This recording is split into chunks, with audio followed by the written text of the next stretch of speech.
Douala. 37e journée mondiale des droits des consommateurs. L'événement a été célébré avec faste par la Chambre nationale des consommateurs du Cameroun, Sénacoc, dans la salle de conférence d'un hôtel UP de la ville de Douala. L'institution qui dirige de main de maître, Calvin Nia a battu à cet effet le rappel des troupes. Les ambassadrices, pour la plupart présidentes d'associations, sont venues des 4 coins du triangle national pour participer aux travaux présidés par monsieur le gouverneur de la région du littoral, ici représenté par le secrétaire général de la région. Le thème central retenu, à savoir patriotisme économique, enjeux et défis, a donné lieu à plusieurs conférences débats, des exposés entre autres. La décentralisation au Cameroun, mythe ou réalité, comment comprendre? Le gouvernement est toujours sensible aux différents cris de ces populations et je suis satisfait de découvrir avec vous le thème de cette année qui est patriotisme économique, enjeux et défis.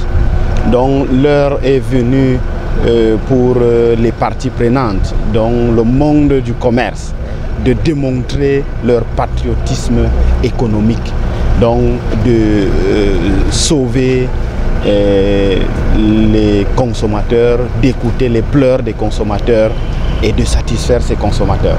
Effondrement des immeubles au Cameroun, signe précurseur, cause et solution. Mint in Cameroun, enjeux et perspectives pour l'économie camerounaise en liaison avec la zone libre échange continental africain ZLECAf. Alimentation en fer, enjeux et perspectives ont été enrichissants pour la plupart. L'une des résolutions phares aura été la promotion du Mint in Cameroun. L'on se réjouit du fait qu'il y a un réel effort qui est fait et le défi de mieux faire s'impose. C'est l'occasion ici pour nous de booster notre économie, améliorer le tissu industriel, rechercher la souveraineté alimentaire pour ne plus être pallié aux contraintes des produits importés.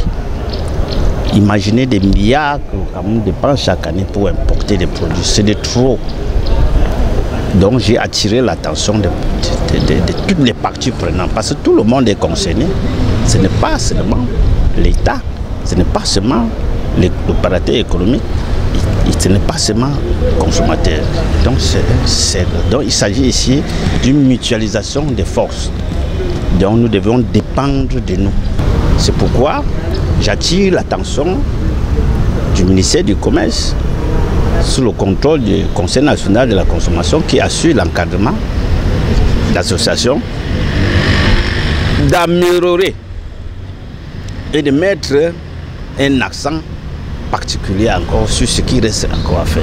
Les questions récurrentes à l'instant de comment se nourrir convenablement, comment obtenir un financement pour un projet, comment monter son projet et bien d'autres préoccupations qui se posent sur le chemin de la création des recherches ont trouvé des réponses adéquates. Dans la salle, on pouvait trouver l'exposition du savoir-faire de quelques entreprises locales. Pareil réussi pour le Sénacoc qui aura en quelques jours inculqué à ses illustres ambassadeurs et ambassadrices le savoir-faire et le savoir-être pour mener à bien leurs activités.